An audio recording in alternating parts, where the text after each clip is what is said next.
આરએમસીની general board પહેલા જ કોંગ્રેસે વિરોધ નોંધાવ્યો છે। આરએમસી કચેરીએ કોંગ્રેસ કોર્પોરેટર બેનરો સાથે પહોંચ્યા છે, વિરોધ નોંધાવી રહ્યા છે, જેમાં રામનાથ મહાદેવ, આજી નદી, રામવનમાં ગંદકીનો મુદ્દો ઉઠાવ્યો છે। રામવનમાં લાઇટ પાછળ કરેલા ખર્ચાની વિગતો માંગવામાં આવી છે, કેમ કે એમાં પણ કોંગ્રેસે ઘણા આક્ષેપો અને ઘણા દાવાઓ કર્યા છે। આજી નદીમાં નાખેલી ભૂગર્ભ ગટરના ખર્ચની વિગતો પણ માંગવામાં આવી રહી છે।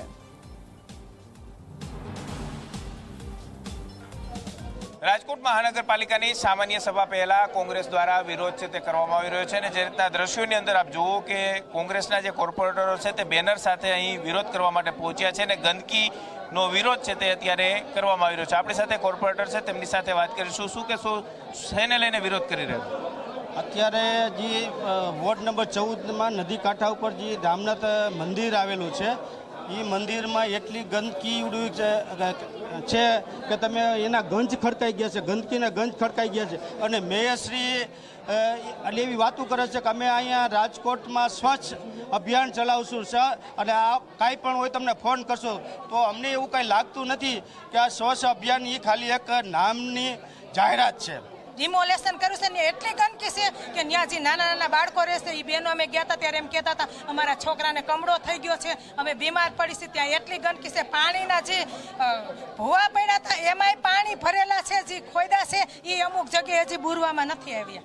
રામવનમાં જ્યાં ટેસ્યુ છે હનુમાન બાપાનું, ત્યાં એ લોકોએ લાઇટું 96 લાખ કરતાં પણ વધુ ખર્ચે કરી છે ત્યાં લાઇટો, તો અમુક લાઇટો તો ત્યાં બંધ છે, તો એટલો ખર્ચો ત્યાં કેવી રીતના થયો? રાજકોટ મહાનગરપાલિકાનું જનરલ બોર્ડ છે, તો અમે સાથે કોર્પોરેટરો સાથે મળીને જે રામવનમાં ભ્રષ્ટાચાર 37 લાખનો થયો છે એના વિશે અમે જવાબ માંગવાના છીએ। હાજી નદીની સ્થિતિ બહુ ખરાબ જ છે। આપણે પહેલાં આપણા દેશના વડાપ્રધાન મોદી સાહેબ જ્યારે ગુજરાતના મુખ્યમંત્રી હતા ત્યારે તેમનો ડ્રીમ પ્રોજેક્ટ હતો કે ભાઈ રાજકોટ રિવરફ્રન્ટ બનાવવાનું। પછી એ ડ્રીમ પ્રોજેક્ટની અંદરમાં ઇન્ટરચેપ્ટર લાઇનનું કામ કરવામાં આવ્યું છે। હાલ અત્યારે પ્રોજેક્ટ બંધ છે અને ઇન્ટરસેપ્ટર જે ખોખરદર નદીથી ચાલુ કર્યું હતું ચુનાવડ પુલ લગી તે હાજરમાં અત્યારે એક પણ ઇન્ટરસેપ્ટરની લાઇન હાજરમાં નથી, બધી તૂટી ગયેલી છે। આમાં જે ભ્રષ્ટાચાર થયો છે એનો મેં પ્રશ્ન પૂછ્યો છે કે ભાઈ આમાં શું ખર્ચ થયો છે।